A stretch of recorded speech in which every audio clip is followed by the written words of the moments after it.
The greatest battle in the world is on the eve of breaking.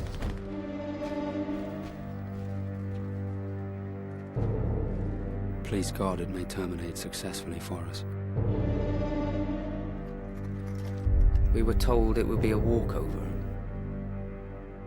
Of course, we might expect to be sniped at by a stray German, naturally.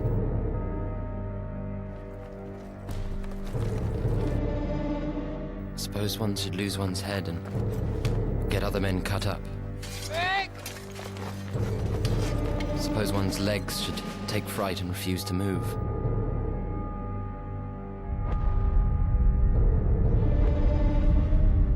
On the morning of July the 1st, 1916, 120,000 British soldiers, most of whom are volunteers, prepare to fight the greatest battle of the First World War. This is the story of one of the bloodiest days in the history of warfare. Modern weapons made killing possible on a shocking scale. 20,000 soldiers killed in a single day of fighting.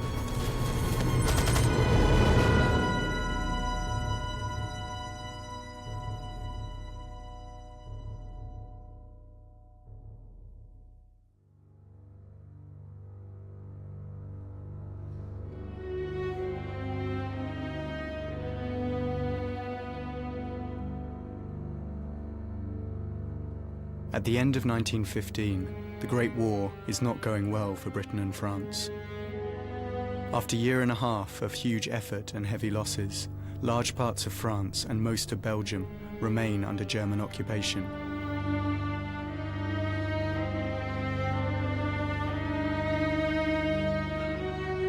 Both sides have dug in, and a line of trenches stretches from the Channel to Switzerland.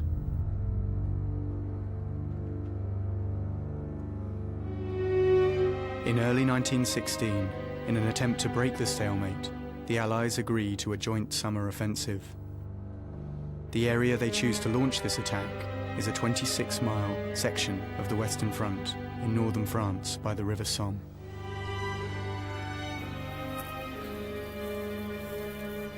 There's a superior view up here, sir.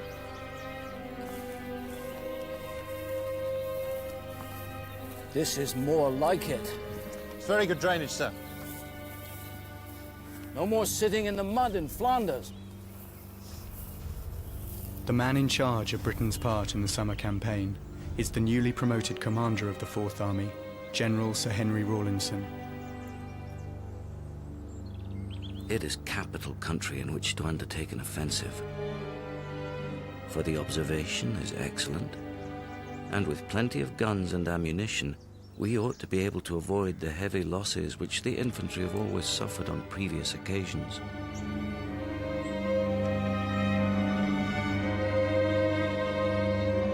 The British and German trenches are divided by an 18-mile-long strip of no man's land, running from the village of Serre in the north to the River Somme in the south. Rawlinson's objective is to drive the Germans from their trenches and liberate the territory they have held for the last year and a half.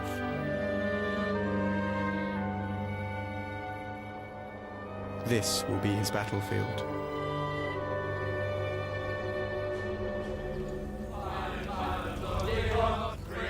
Under Rawlinson's command is a brand new army. The Fourth Army is made up largely of civilians who had volunteered 18 months ago at the outbreak of war. Typical of this new army are the 22nd Manchester Battalion. They arrived in France in February 1916. Captain Charlie May is an aspiring author with a wife and baby daughter back in England. He kept a diary of his time on the Somme. We go because it is right and proper we should. One is supposed to have, as a soldier going into action, no other desire than some high-souled ambition to do or die for his country. Reality, I'm afraid, falls far short.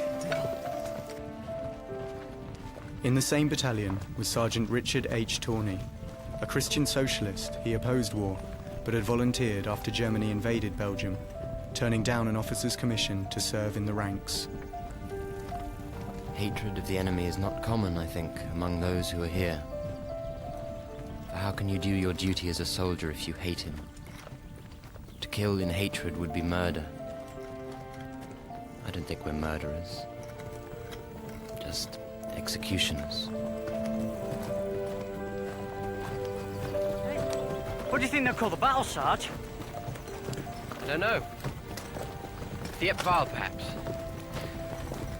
Or the Battle of Mametz.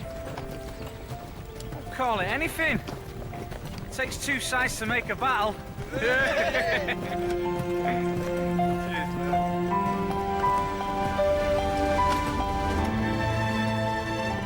Unlike Germany and France, Britain did not have a vast standing army to mobilize at the outbreak of war. Minister for War Lord Kitchener realized Britain needed a much bigger army if she was to influence the war in Europe. He appealed for 100,000 volunteers. Within 5 months, 2 million men had responded to the call. A year and a half later, many are on their way to the Somme.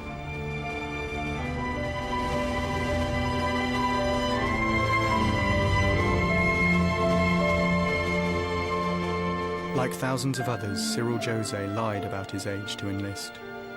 He volunteered to the 2nd Devonshire Battalion when he was just 15. He regularly writes to his mother and sisters Ivy and Myrtle, back home in Cornwall. That's my sister, and that's my mum.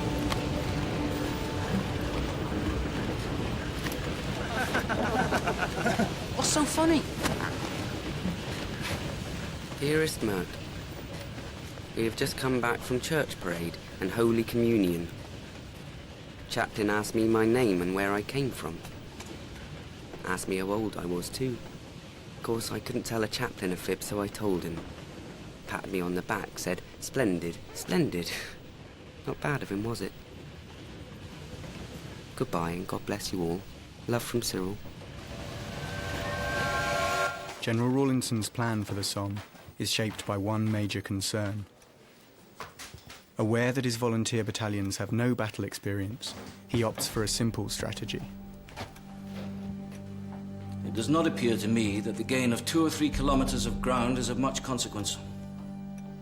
Our aim, rather, should be to kill as many Germans as possible with the least loss to ourselves. Fight and hold, gentlemen. Take what the Germans have, all along here, and invite them to try and take it back.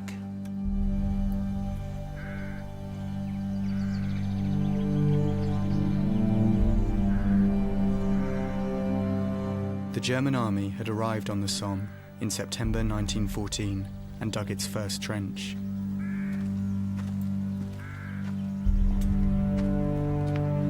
A year and a half later, this has grown into an almost impenetrable defensive system. Trenches created a new kind of warfare. With miles of barbed wire and hundreds of machine gun posts protecting them, every attack is extremely costly.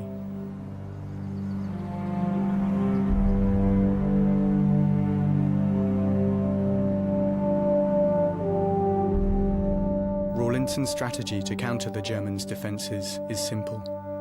A long artillery bombardment will destroy the trenches and kill the German soldiers. He will then send the infantry over the top to march unopposed across no man's land. They then repeat the process, trench by trench, across the entire front. Wir dachten schon, du wärst nach Hause gegangen. Hier ist doch zu Hause. Lass mal versuchen, das ein ganz... With bunkers up to 40 feet underground, often with electric light, for German conscripts like Private Eversman, the Somme is one of the safest places on the Western Front. He kept a diary of his time there. We sit here doing not very much. Apart from the rats and lice, who are always with us, it is not too bad.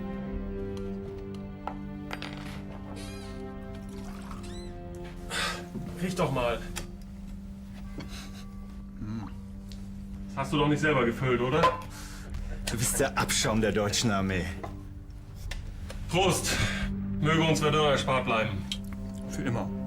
Und darauf, dass die Preußen nicht hierher kommen und uns den ganzen Spaß verderben.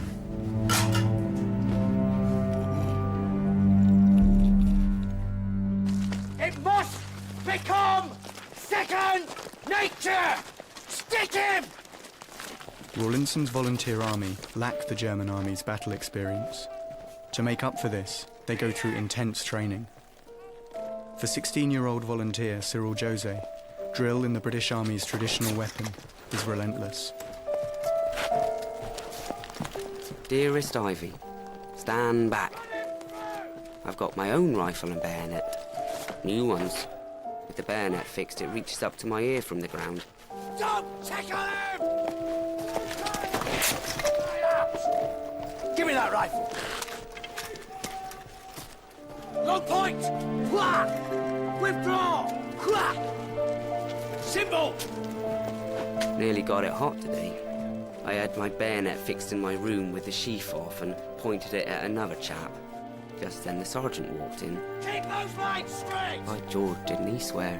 He told me it was one of the greatest crimes in the army to point your bayonet at anyone. Said I could have got 3 months confinement. Become second nature!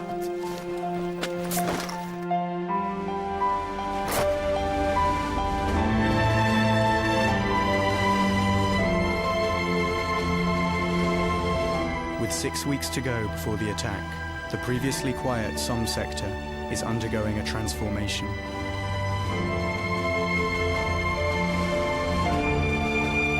Shells have to be stockpiled. Roads have to be built, drains dug, water pipes and telephone lines laid.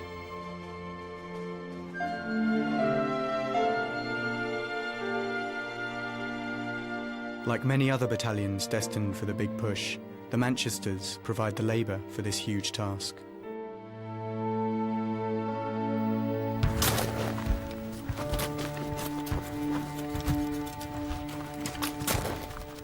A clerk before he joined the Manchesters, Arthur Burke describes the preparations for attack to his brother back home.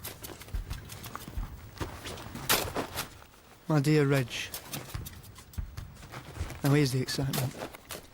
We're digging a trench in front of our own line. Now you know what that means.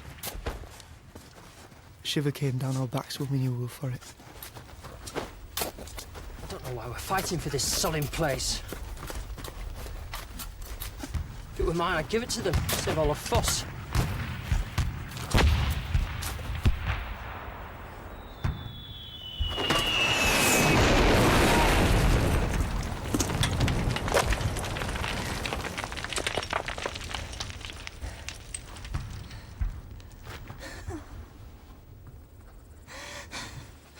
Don't worry about them buggers. If the name's on it, it's got it.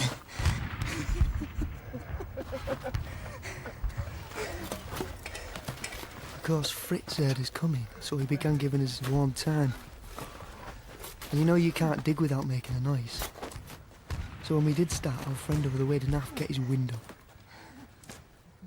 We were dodging and digging from 11 till 2:30 a.m. Wasn't we glad when time was up?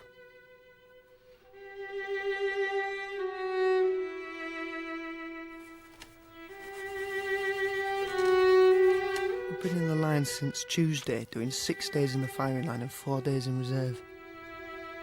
This last time has been a bugger.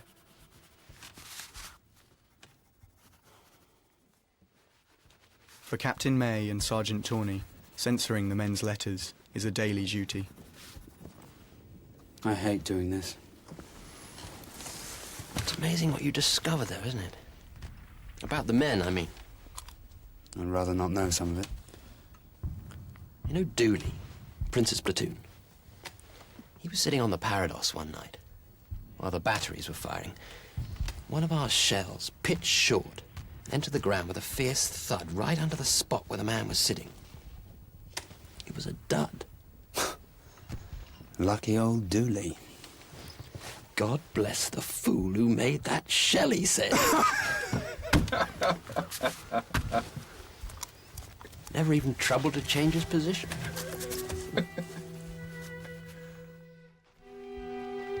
Cyril Jose writes home, describing the build-up for the big push with the 2nd Devonshires. My dearest mother, we had rather a rough time. We've been working on building the parapet thicker besides doing sentry duty, so we can only get a little sleep between reliefs. If I have 3 hours sleep in 24 hours, I consider I have done well. I hope you've not been worrying. God bless you, Cyril.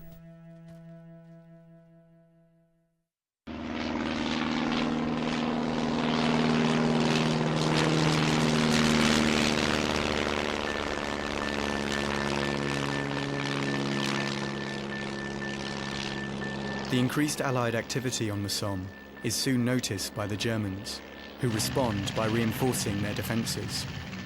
When Rawlinson receives reports of this, he demands to see what the Germans are up to for himself.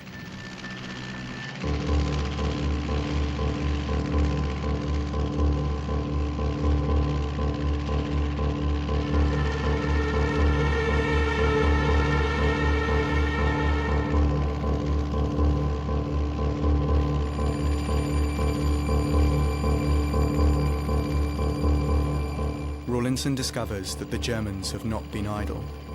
They have started building a whole new line of trenches beyond their 2 existing ones. It is an ominous sight, signalling that the Germans intend to fight hard to hold every single yard.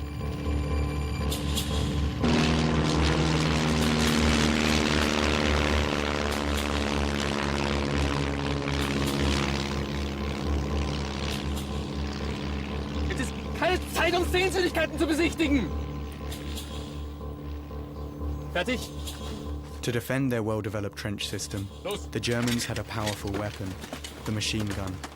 Strategically placed all along the front line, the machine gun posts are heavily protected and are manned by expertly trained crews.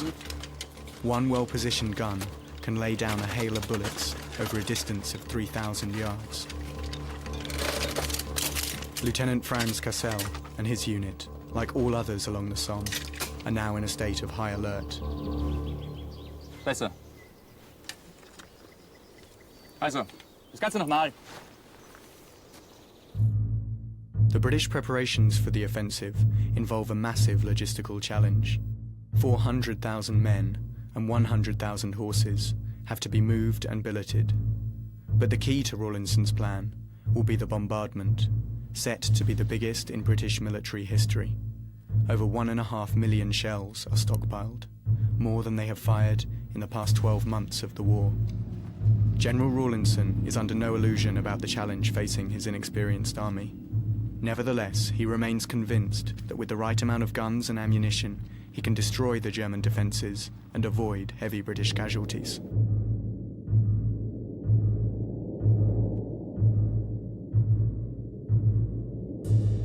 On June 24th, 5 days before the attack, the guns begin the methodical destruction of the German trenches.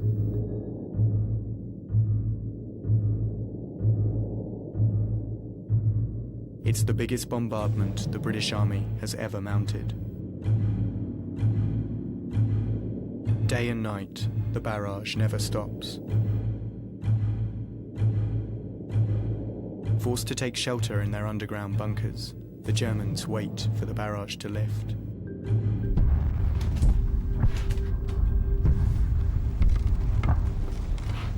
Lieutenant Cassel and his machine gun crew are in the defences at Thiepval.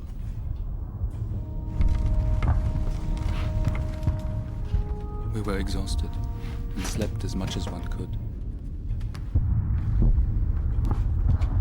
The noise of the barrage was so constant, it prevented sleep for overtired people.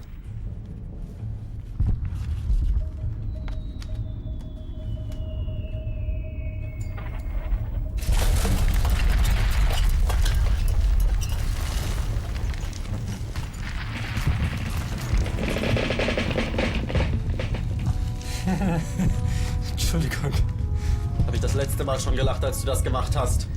Ich wollte dir noch eine zweite Chance geben. Gib mir noch eine dritte Chance und ich hau dir eins in die Fresse. Jetzt hört endlich auf zu ratschen. Dan schik ik bij de wachtdienst.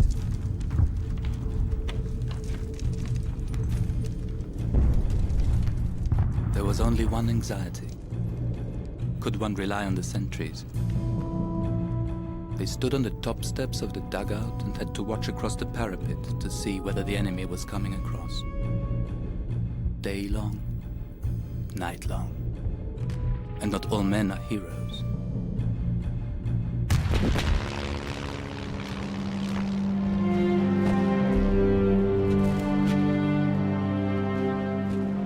As the Allied bombardment enters its third day, British aerial reconnaissance reports the apparent destruction of the German front line. Trenches have been levelled, lines of supply and communication cut, but unseen from the air, thousands of German troops are still safe in their bunkers. After 72 hours of constant bombardment, conditions for Private Eversman are swiftly deteriorating. Von der MG-Einheit. Die hatten was übrig? Jeder hat seinen Anteil genommen.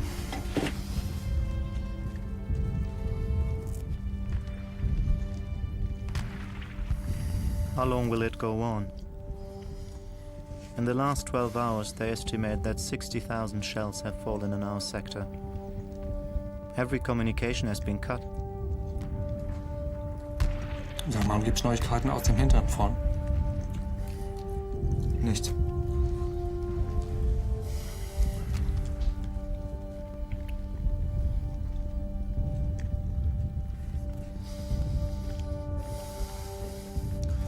Die Briten scheinen uns am langen Arm verhungern lassen zu wollen.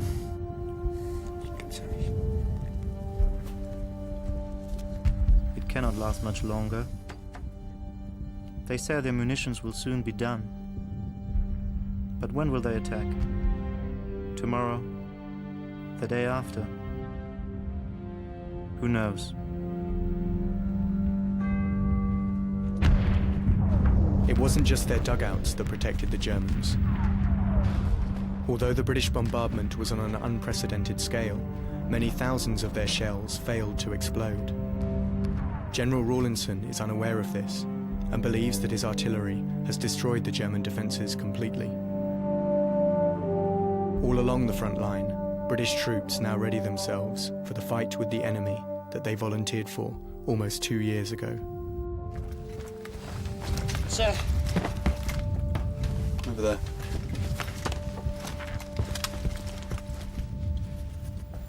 Captain Charlie May, of the 22nd Manchesters, records the final countdown to attack. More orders. Still they come. The foolscap is piling up into formidable piles. One almost begins to feel that if any mistake is made in the fight, it will be from over-organisation. Rawlinson's meticulous plan details the objective of every single man due over the top. So that's A Company on the left, then us, B, and D Company. We're all in the first wave going over at 0 hour. So, we'll follow a creeping barrage laid down by our 18-pounders to Black Trench, a gentle walk. Then, when we get here, the barrage will lift on to the next target over there in Danzig Alley. We will then reassemble, ready for the final objective, which, as you're all aware, is here and here.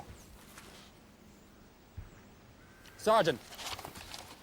Every 10th man will wear one of these polished pieces of metal on his back to enable our artillery to spot our progress. And if the sun doesn't shine, sir? Oh, I'm quite sure GHQ will have organised that. Finally, the use of the word retire is absolutely forbidden. And if heard, can only be a ruse of the enemy and must be ignored. Good. Carry on, Sergeant.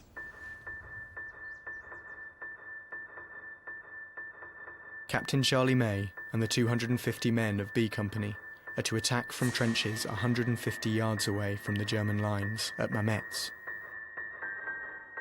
Their objective is to take a series of enemy trenches culminating in Bunny Alley and Fritz Trench.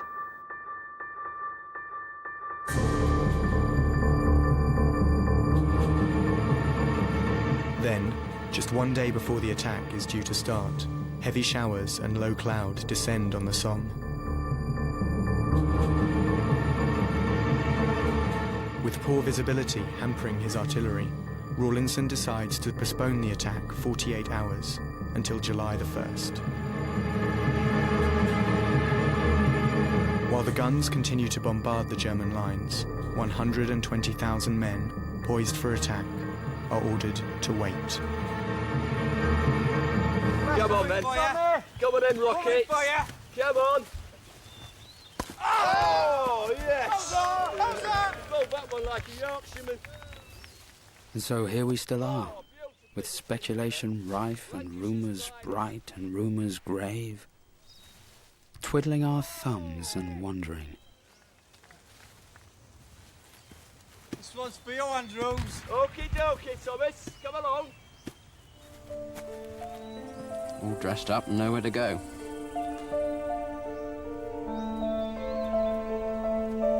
Oh, beauty. The news from everywhere today is excellent. The moment seems very auspicious for us to strike. Whoa! Out!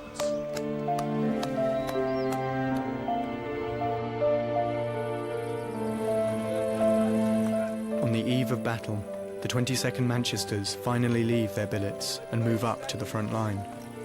Wait for the camera, lads.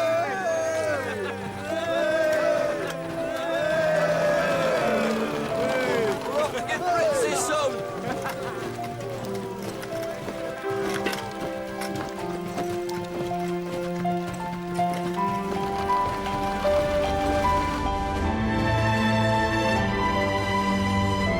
Aside from their standard equipment, men carry 250 rounds of ammunition, 2 Mills bombs, a waterproof sheet, sandbag, field dressing, emergency ration, including biscuit, smoke helmet, wire cutters, pick and shovel, with the heaviest tools carried by the strongest men. Others carry barbed wire, fence posts, field telephones, even carrier pigeons. Such is the confidence in the artillery bombardment, the men carry everything they need to take and hold the German trenches.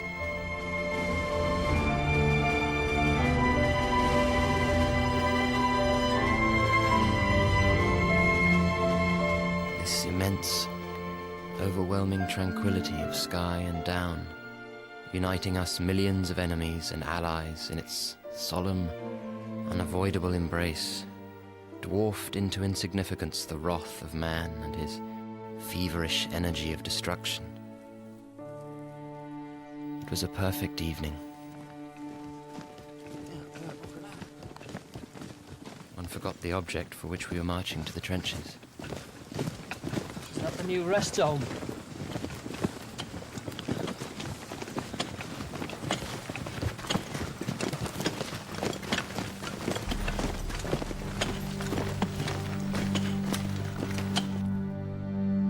On the day before the attack, a culture of optimism runs from high command all the way down through the ranks. Brigadier General Rees has recently taken command of the 31st Division's 94th Brigade. You are about to fight in one of the greatest battles of the world. And in the most just cause.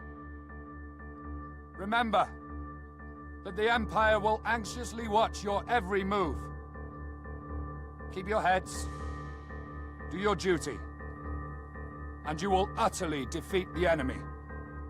You will be able to go over the top with a walking stick. Rifles, you will not need.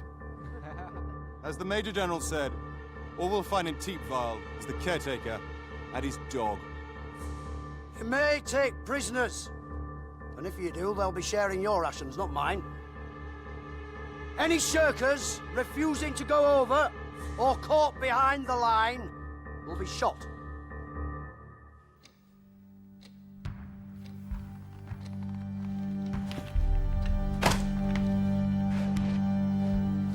Despite the faith General Rawlinson has in his artillery, he is also prepared for heavy casualties.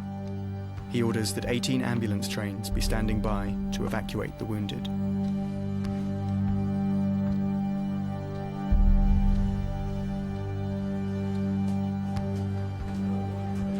American heiress Mary Borden left Chicago to work for the Red Cross at the outbreak of war. She has since set up a mobile hospital attached to the French army who are fighting alongside the British on the Somme. 10 kilometers from here along the road is the place where men are wounded.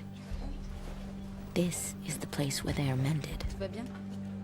We send our men up the broken road between bushes of barbed wire, and they come back to us, one by one, in ambulances lying on stretchers. We conspire against their right to die. We experiment with their bones, their muscles, their blood. Vous avez tout ce qu'il vous faut? Très bien. Mademoiselle, je vous aime. When we hurt them, they try not to cry. Often, they apologize for dying.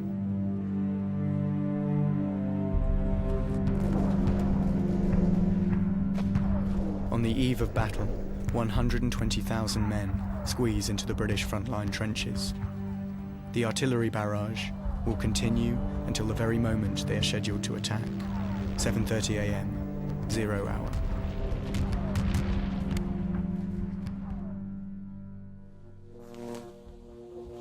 After 6 days and 6 nights under constant bombardment, Private Eversman writes what he believes will be his final diary entry.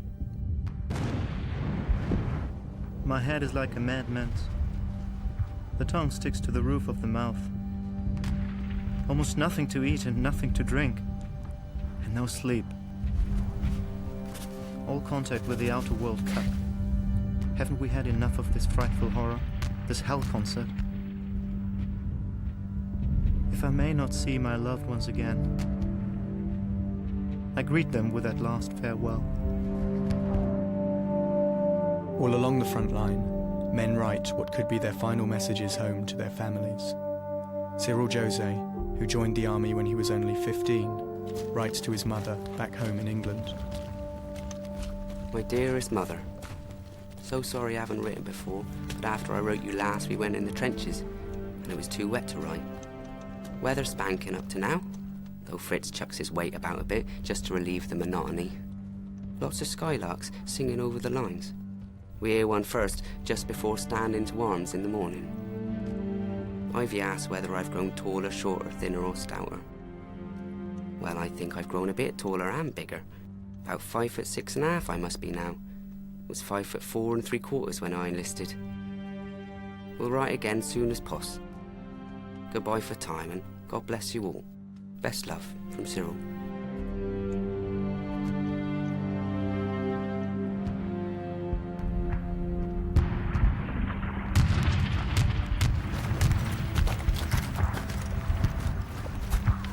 At midnight, Sergeant Tawney and the Manchesters have yet to reach their positions in the front line.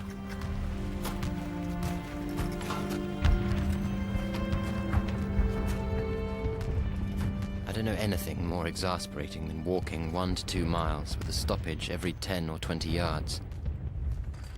Especially when you're one of a long string of tired men and have a rifle and other traps hitched to you.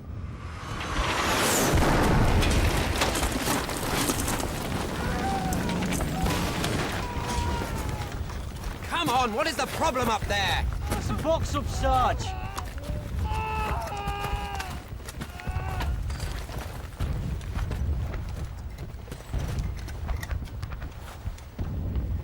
You and you, get these men shifted.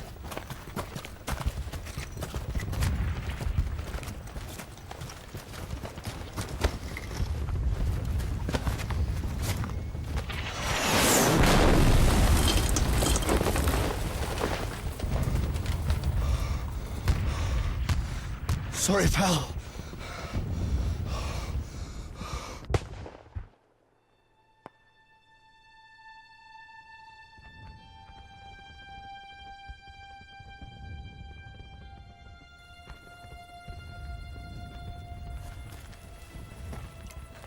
It is early in the morning when the Manchesters finally reach their positions for the attack.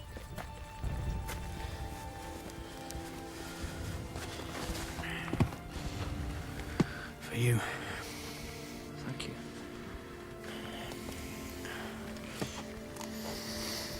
The orders have come down. 0 hour 7:30.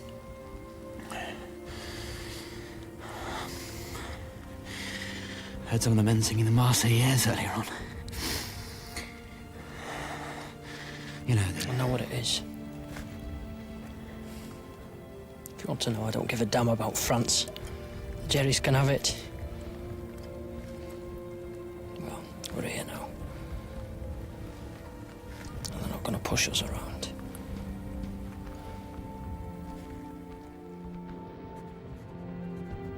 Like many, Captain Charlie May considers the possibility he might not survive the coming battle.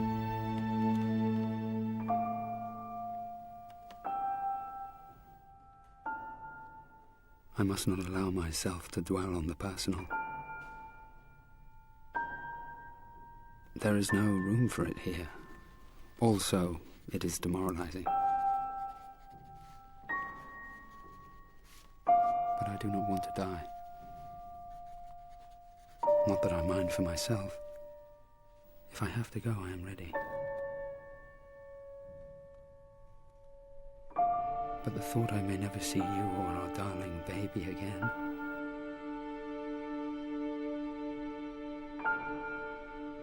turns my bowels to water.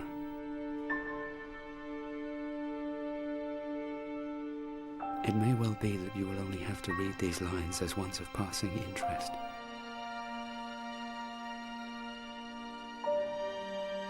On the other hand,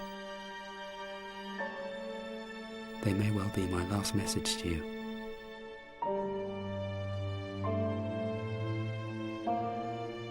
Know through all of your life that I love you and baby with all my heart and soul. That you two sweet things were just all the world to me.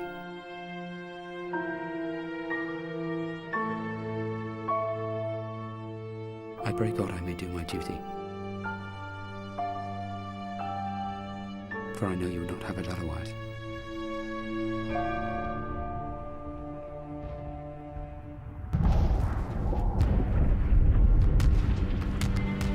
Saturday, July 1st, 1916. The British Army prepares to launch its biggest attack of the First World War.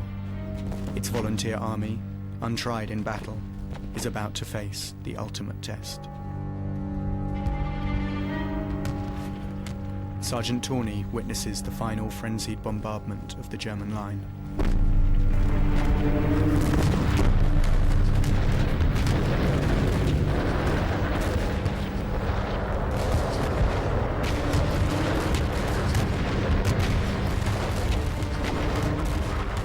It was not a noise, but a symphony. It did not move, it hung over us. It was as though the air were full of a vast and agonized passion, bursting into groans and sighs. One had only to lift one's eyes to be appalled by the writhing of the tormented elements above.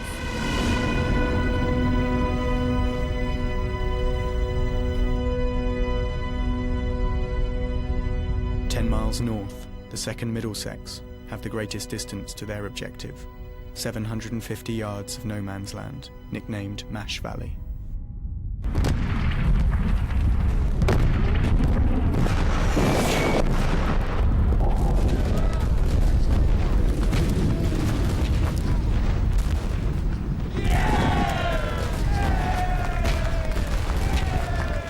Second Lieutenant Alfred Bundy arrived in France only 3 weeks ago.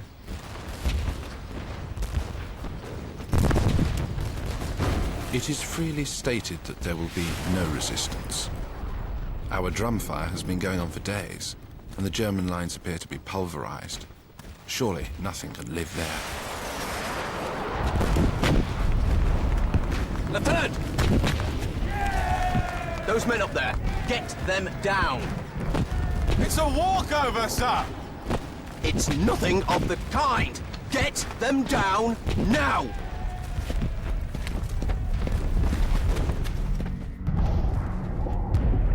In command of the 4 battalions of the 94th Brigade on July the 1st, Brigadier General Rees has a perfect view of the final bombardment.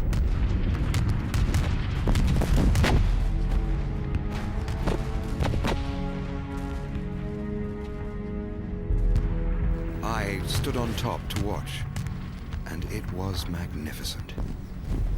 The trenches in front of Serre changed shape and dissolved minute by minute under the terrific hail of steel.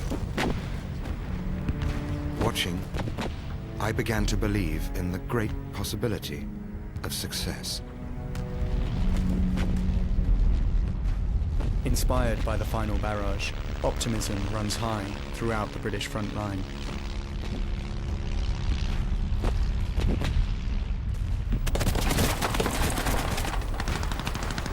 But Captain Charlie May is not so confident. Our gunnery has wrecked his front-line trenches, all right. But we do not yet seem to have stopped his machine guns. These are popping off all along our parapet as I ride. I trust they will not claim too many of our lads before the day is over.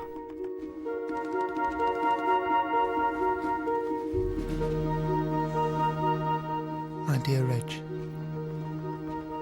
these are a special few lines which I want you to take care of until perhaps you hear from me again.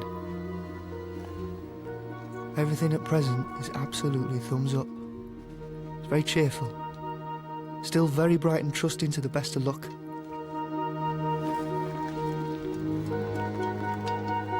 Remember me sincerely to my numerous, kind, good old friends. My dearest love to Ma, Tot, Monty and babies. Trusting this is au revoir, not goodbye. Your loving brother, Paddy.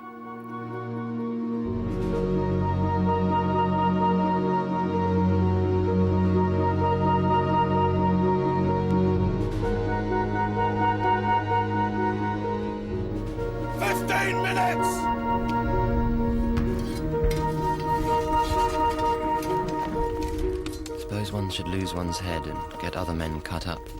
Fix! Give it here, Jimmy!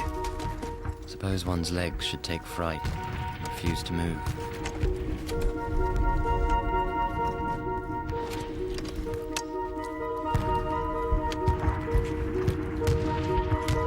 Undoubtedly man walks between precipices, and no one knows the rottenness in him until he cracks.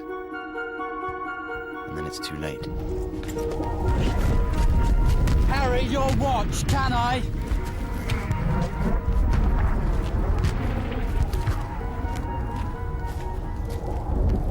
Thanks. Here, it's difficult, let me.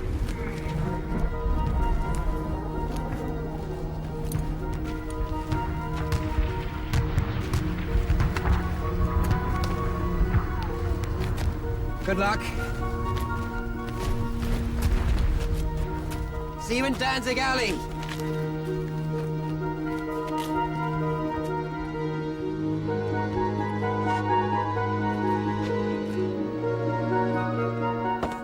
Do not shout! Do not run! And for God's sake, boys, do not bunch!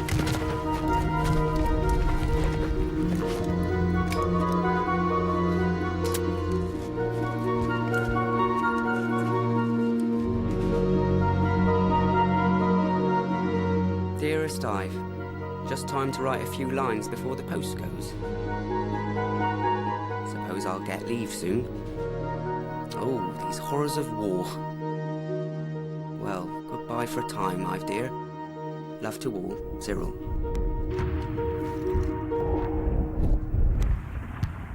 "4 miles behind the front line, Rawlinson and his staff officers watched the culmination of their months of planning.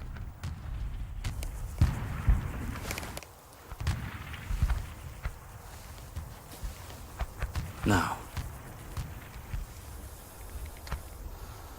Come on.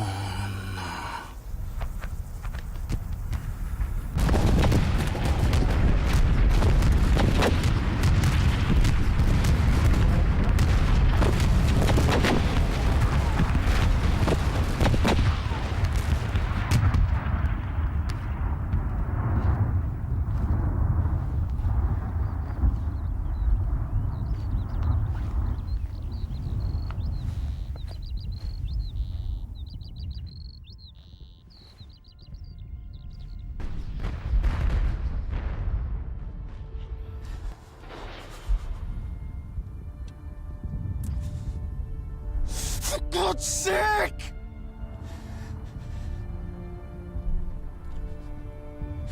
Get us going!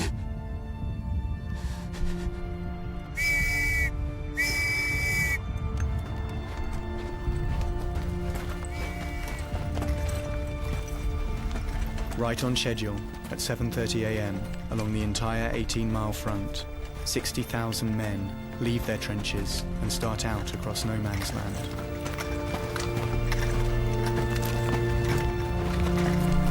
Stay with me, won't you? You'll see me, Jimmy, and we'll be fine. Will you be with me? Look, it's just a short walk. One end of Old Trafford to the other.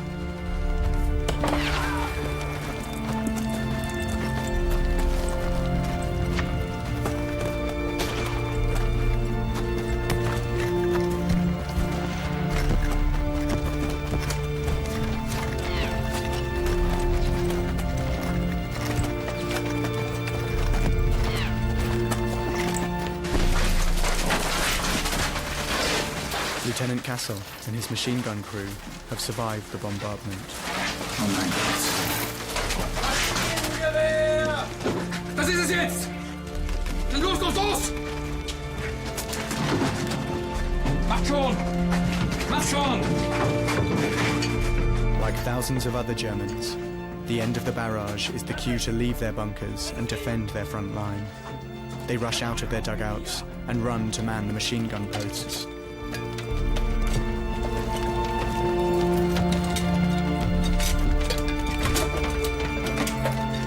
No, boys. We are still alive. The moles have come out of their holes. Sie kommen! Sie kommen!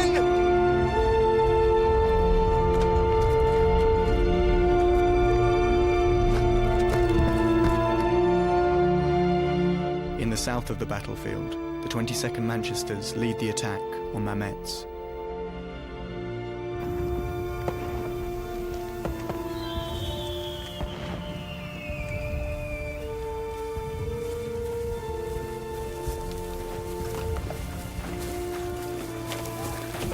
Keep extension! We had 900 yards of rough ground to the trench that was our first objective, No bunch on your left! and about 1,500 to a further trench where we were to wait for orders.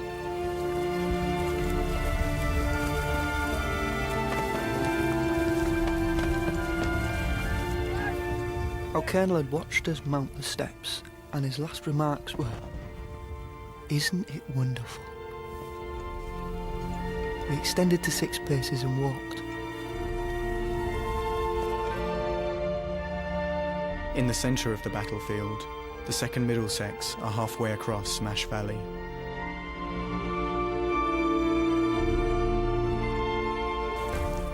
Don't bunch back there, keep formation! It is the first time Lieutenant Bundy has led a platoon in battle. My platoon continued to advance in good order until we had reached nearly halfway to the Boche front line. Steady, Middlesex!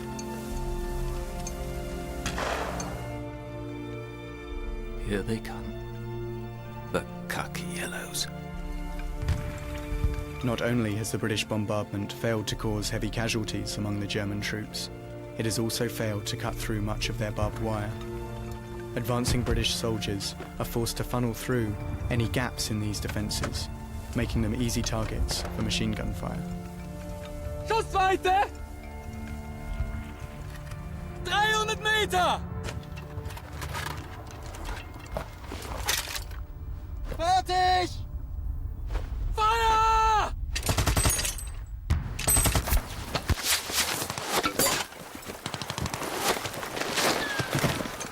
Down!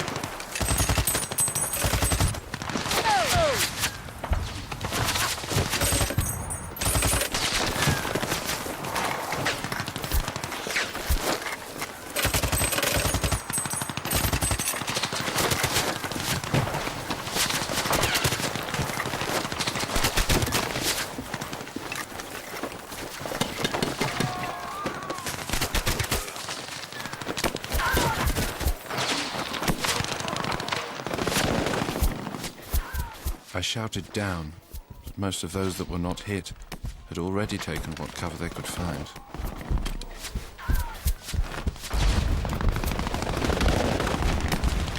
In all directions came pitiful groans and cries of pain. Less than a mile away, the 2nd Devonshires start their attack at Auvillers. Cyril Jose is in the first wave at 7:30.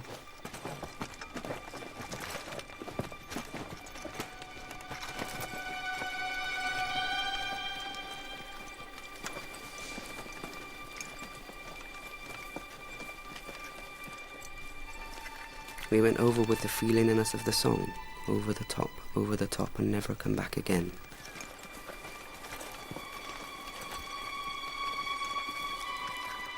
People say you go absolutely mad. You don't. I've never felt so cool and matter-of-fact in all my life. I was surprised.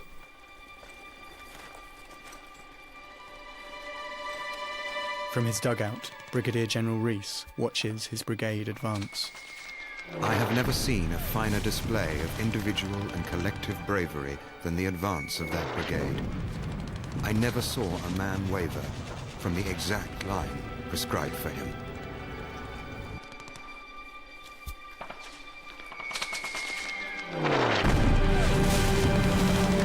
I was still more surprised by the reception.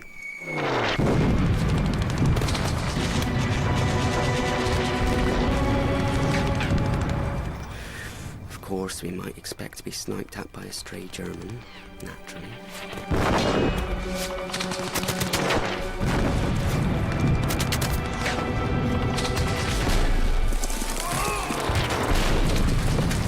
You know what a hailstorm is. That's about the chance one stood of dodging the bullets, shrapnel, etc.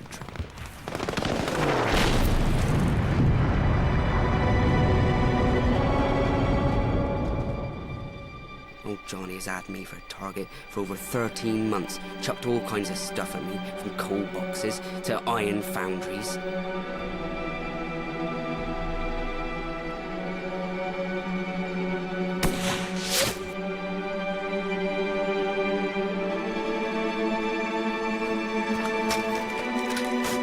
Then he only managed to put a bullet through my shoulder.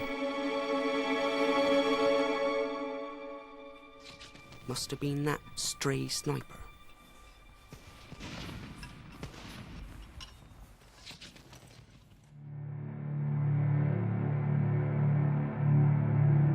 As Brigadier General Rees watches his men decimated by machine gun fire, there is worse to come. The German artillery, which the British thought had been destroyed, begins to open fire.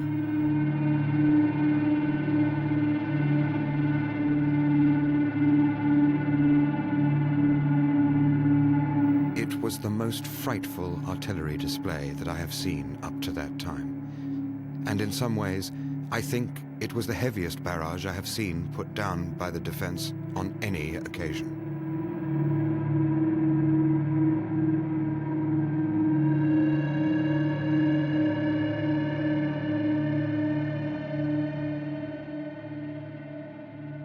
In the far south, the Manchesters have crossed no man's land in 15 minutes and taken the enemy trench that is their first objective.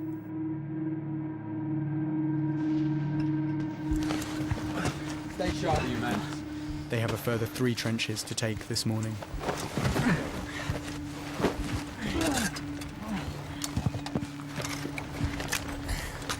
If it's all like this, it'll be a cakewalk.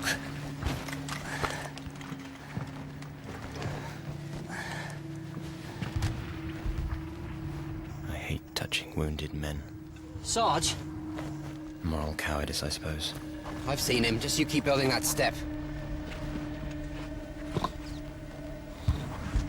One hurts them so much, and there's so little to be done.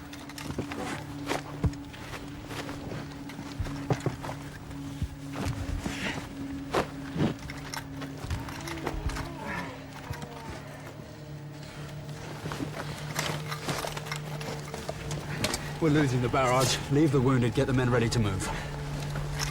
All right, lads, this is it.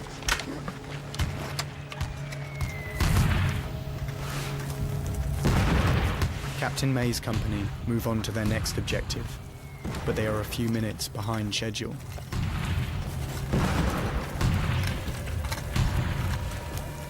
The artillery barrage covering their advance on Danzig Alley has already moved forward, giving the Germans time to man their defences.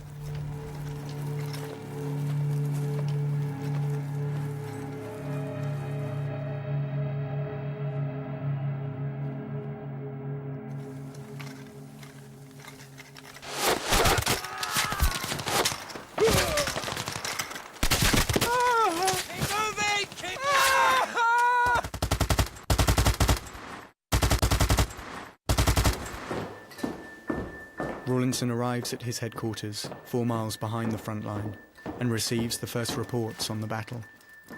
Enemy barrage reported feeble. I know that. I was there. Anything in the last few minutes? From 8th Division, sir.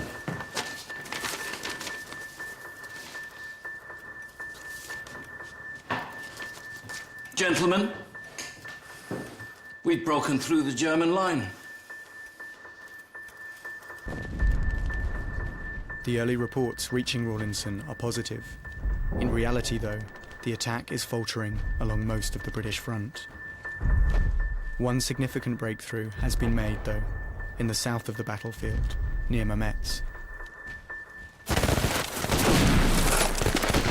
Get a firing position and keep that bloody Maxim's head down! For Christ's sake, leave him. Get in next to Sergeant Tawney. The Manchesters have taken their first objective, but are now coming under fierce German counterattacks. Get down!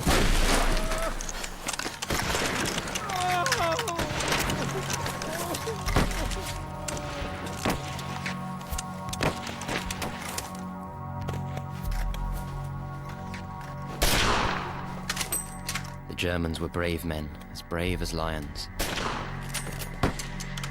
It was insane. It seemed one couldn't miss them. Every man I fired at dropped, except one. Him, the boldest of the lot, I missed more than once.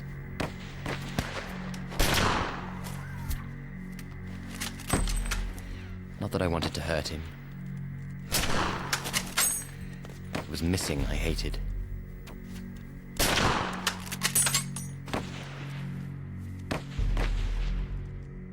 That's the beastliest thing in war.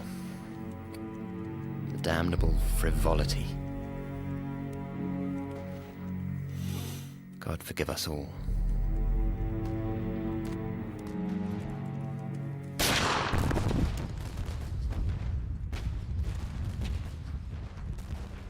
By 8:30, an hour into the attack, some 60,000 British soldiers have been sent into battle. Less than a third have achieved their objectives. In just 60 minutes, it is estimated that 30,000 have become casualties. That's 8 soldiers hit every single second. Half of the first wave are lying dead or wounded in no man's land.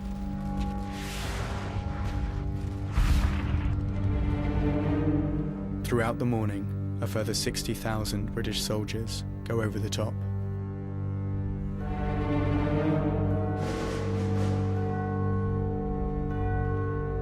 They emerge from their trenches to face fierce German machine gun and artillery fire.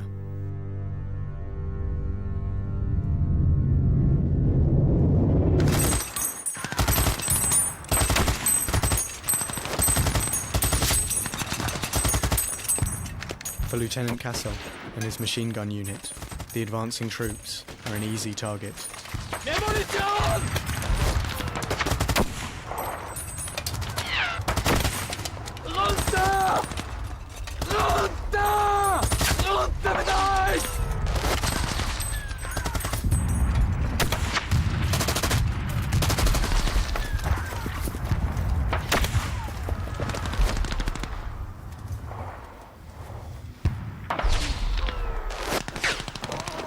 Second Lieutenant Alfred Bundy is still trapped in no man's land. Here, the bombardment has completely failed to destroy the German defences. Bundy's first experience of battle has been watching his platoon die. All right there. Where is it? German line. Which way? That way!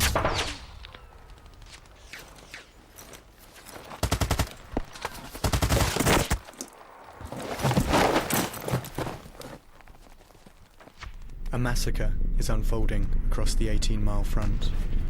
Brigadier General Rees has seen much of his brigade destroyed, and it is becoming clear that the attack here at Serre is going disastrously wrong. He now decides to go directly against Rawlinson's orders. What does signal say? Line's dead, sir.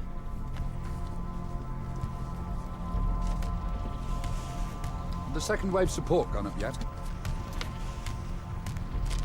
The wildest reports were rife at this time. Messages were pouring in. An aeroplane reported that my men were in Serre. That is an ignorant joke. The only men we have in Serre must be prisoners. Where is the brigade reserve now? They're moving up to go over now, sir. Stop them. On no account must those men be allowed to leave their trenches. Sir? My two staff officers were considerably surprised when I stopped the advance. Do you hear? Yes, sir. It was their first experience of battle, and they had great difficulty in understanding that the whole brigade had been destroyed.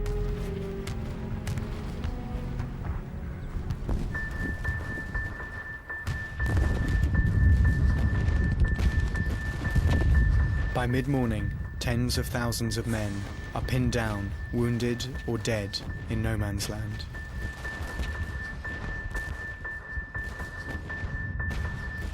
News that the attack is not going to plan has reached General Rawlinson at 4th Army headquarters. I think I understand. They can't both be right. Have we consolidated in Serre, or are we in retreat? The 31st is in Serre. I'd like to believe you, but at this moment I'm not sure I can. Message to Goff. Tell him the cavalry won't be moving before 1400.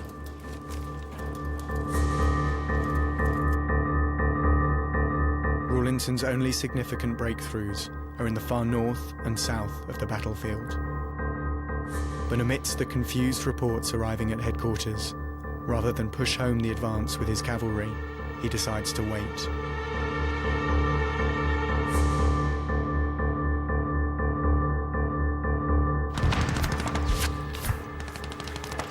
After their initial success, the Manchesters have been decimated by heavy German counterattacks. Captain May and Sergeant Tawney are in dire need of reinforcement. We've got about 20 men fit for something! Where the hell are A Company? Our right flank's in the air! They can't have just disappeared!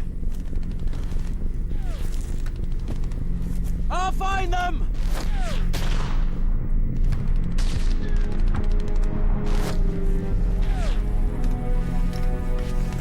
Wait! Your men! 3 rounds rapid fire now!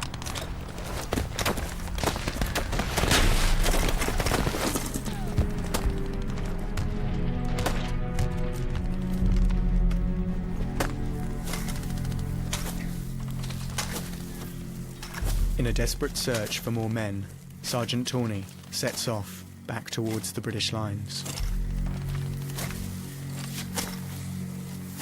Of course, it was idiotic. If our company had lost half or more of its strength, why should A Company have fared any better? But there. I suppose the idea of death in mass takes a lot of hammering into one before one grasps it.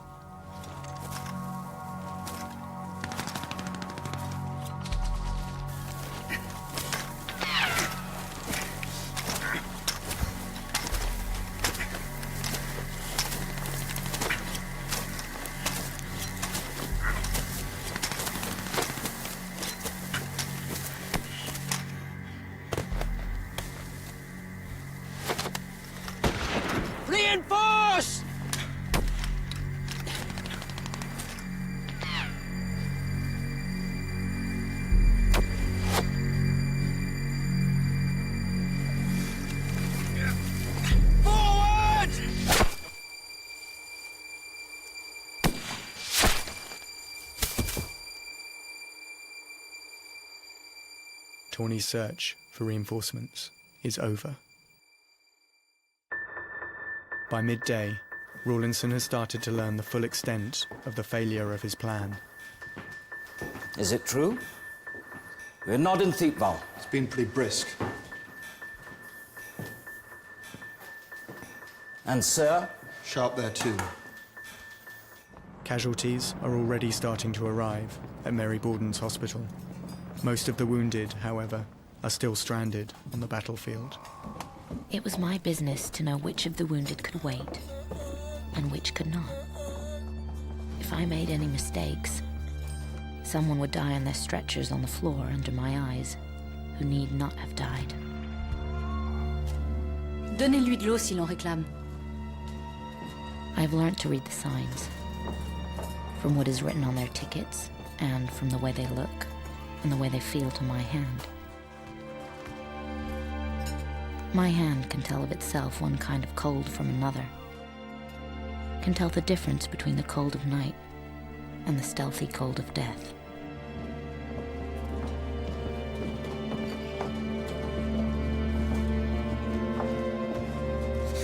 This is the second battlefield.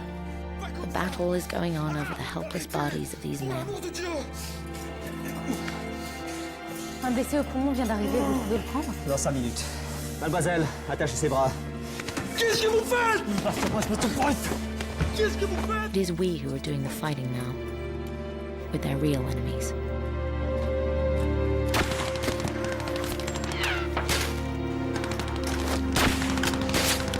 At noon, after 8 days underground, Private Eversman is still fighting hard to defend the German line.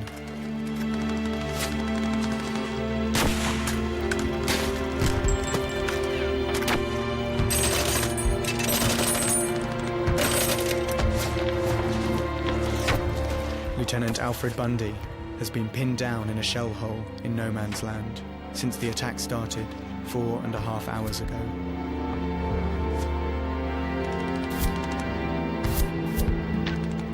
I occasionally attempted to move to my right and left, but bullets were forming an impenetrable barrier. I was almost tempted to take a chance and crawl back in daylight.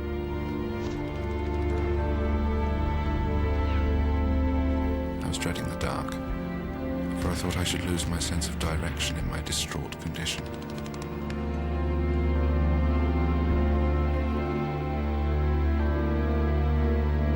Out of the 800 men of Lieutenant Bundy's battalion who attacked that morning, 540 have been wounded or killed.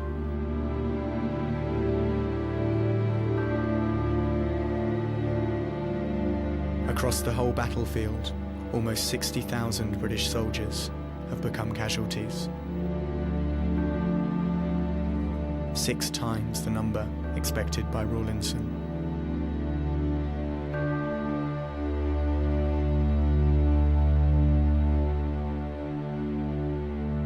Thousands of men are dying of their wounds in no man's land.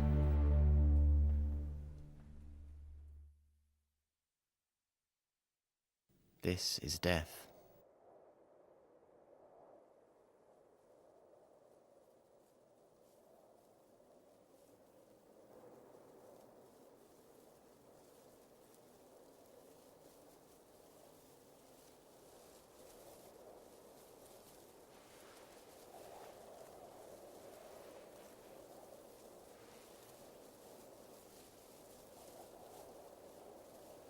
I don't know what most men feel like when they're wounded.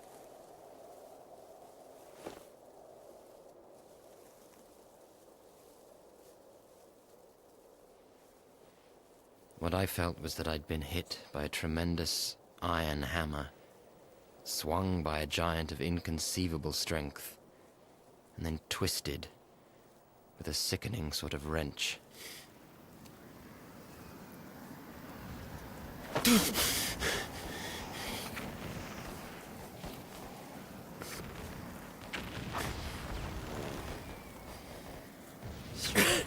Stretcher! Bear it! Of course, it was imbecile and cowardly. Stretcher bearers! They couldn't hear me. And if they could, they wouldn't have come. Stretcher bearers! It was asking them to commit suicide. But I'd lost my self-respect. Stretcher bearers! After more than 6 hours of fighting, the 22nd Manchesters have made it only 1,000 yards from their front line and have still not taken Danzig Alley. Captain Charlie May is unaware his friend Sergeant Tawney is lying wounded a few hundred yards away. Ready, lads! 1, 2, 3, come on!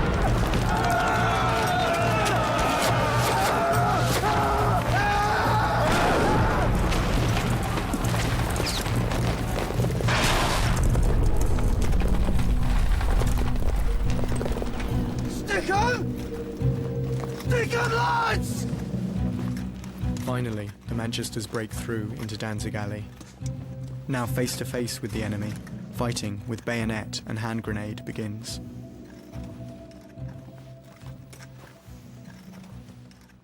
It was hell. We stuck the blighters and put them out of time.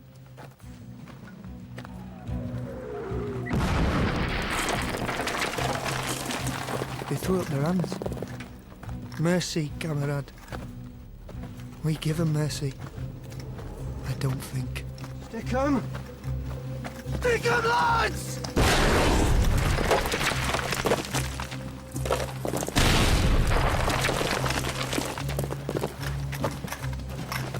For Albert Andrews, his face-to-face meeting with the enemy is a moment of truth.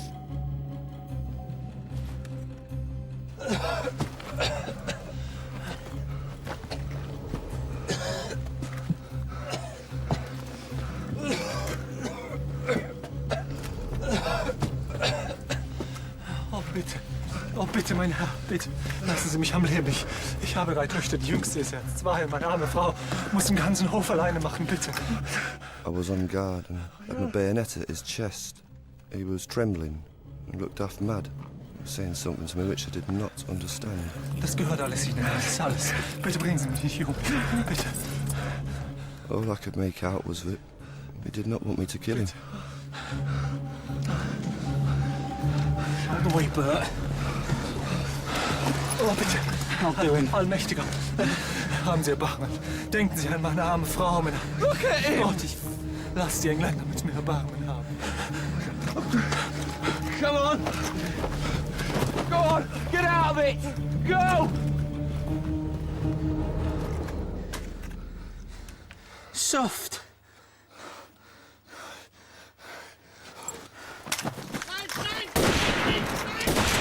That's for my brother! And that's for when you're in the trenches!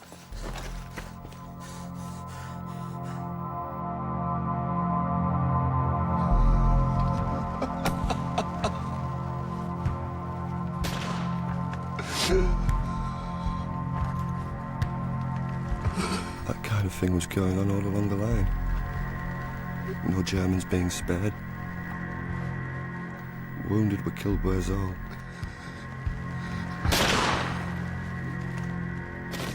We hadn't exactly been told no prisoners, but were given to understand that was what was wanted. The same kind of thing occurred at the 2nd German trench, and the 3rd. We captured many guns, etc. All sorts of souvenirs. But the souvenir I treasure most is my life. Pray to God, Reg, and thank him for sparing me such mercy.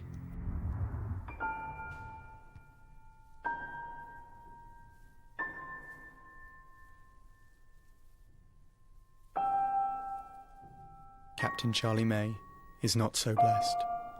His body is found outside Danzig Alley. No one saw him die. My darling, au revoir. Know through all your life that I loved you and baby with all my heart and soul. that you two sweet things were just all the world to me.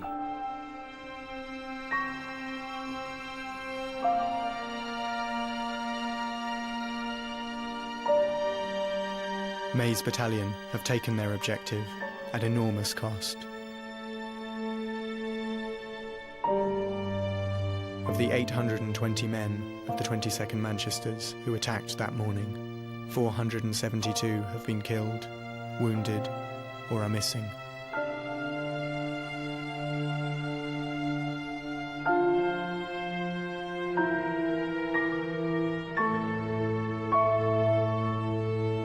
Despite the British breakthrough in the south by Mametz, along most of the 18-mile front, fierce German resistance has effectively destroyed the attack.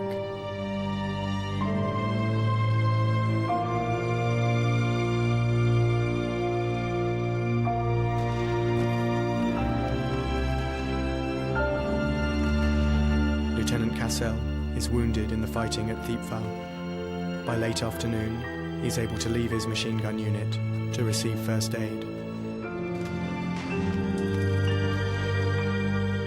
Another half hour, and it becomes clear that the attack has been repelled.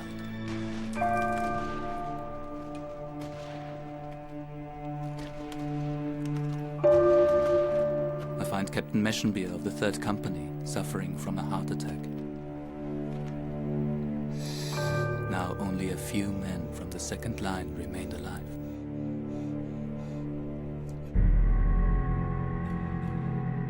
It is not yet apparent that July the 1st has been the worst day in British military history.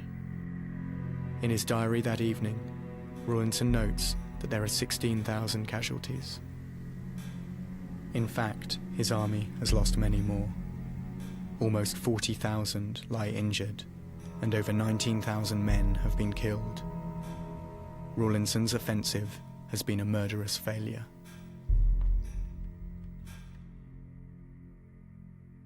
Only a fraction of those lying wounded on the battlefield are evacuated to hospital.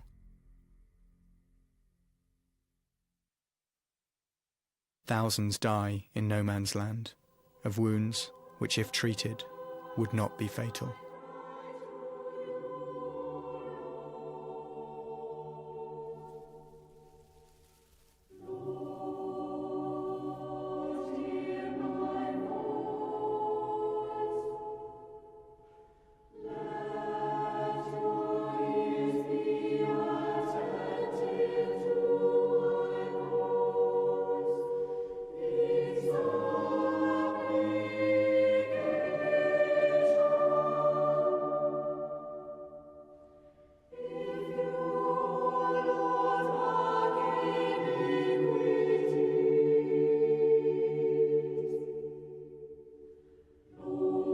After hours lying in no man's land, Sergeant Tawney is found by a medical officer.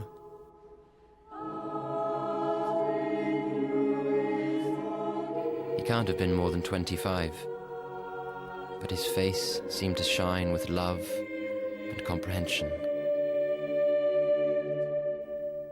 He listened like an angel while I told him a confused yarn. Then he said I had been shot by a rifle bullet and gave me morphia. Later I realized he thought I was done for. But after I felt that divine compassion flow over me, I didn't care.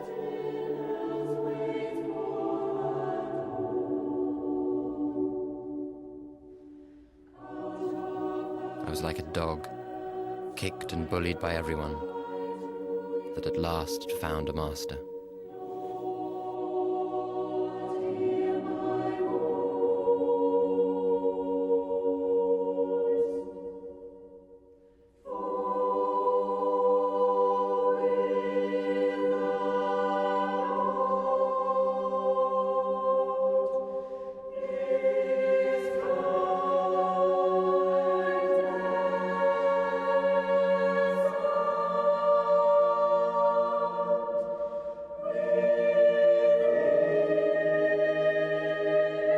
We are your ghosts.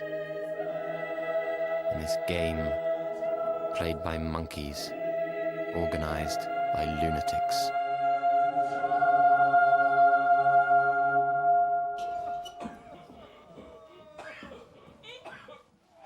At Mary Borden's hospital, ambulances continue to bring wounded men from the battlefield.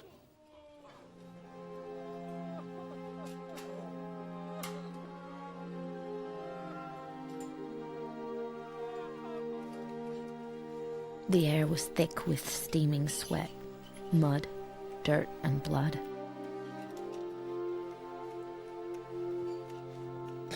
I'm not hungry. I'm not tired. I am busy.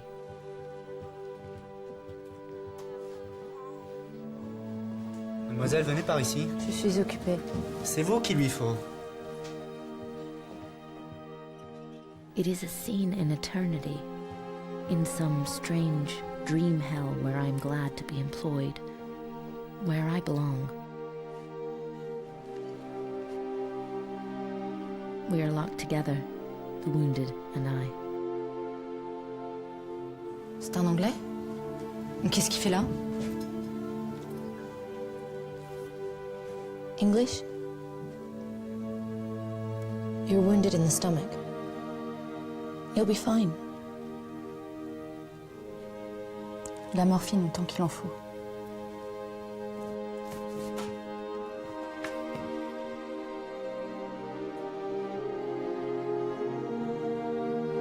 Private Eversman is one of an estimated 8,000 German casualties. His diary is found on the evening of July the 1st. What will be the outcome? Heaven knows. Shall I live to see the breaking of a new day?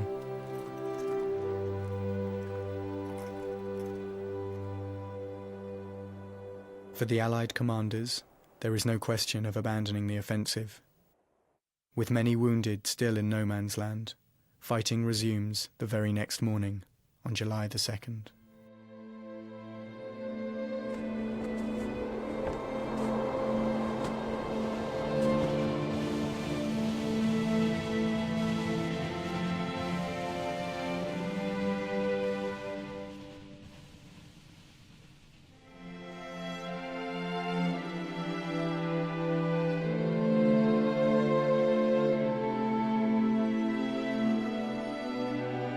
"17-year-old Cyril Jose is one of the lucky ones. Wounded in the first 5 minutes of the battle, he is evacuated to hospital and then back to England. My dearest Ive, I couldn't get back to our own lines until next morning. I didn't eat anything, but lived on pulling off dead men's water bottles.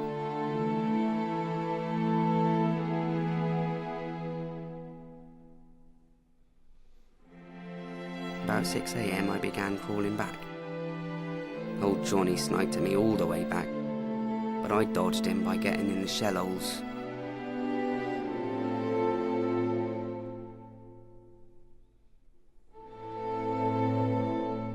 I heard of our battalion 27 answered roll call after the battle.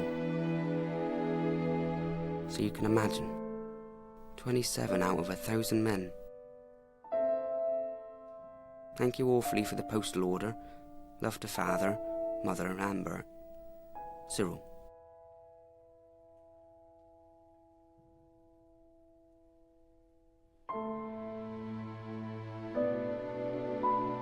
Like so many others, Captain Charlie May was buried where he fell.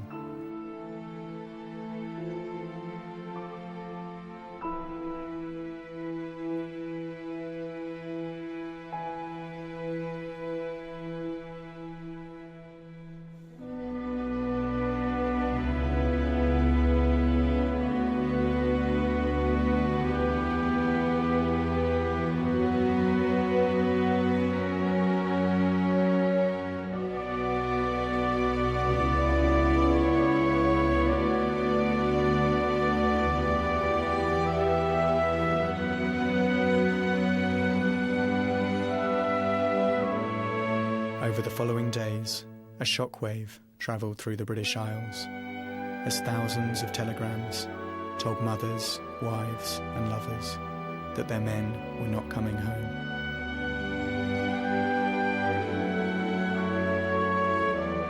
The battle on the Somme ground murderously on for another 4 months, until it fizzled out in November 1916.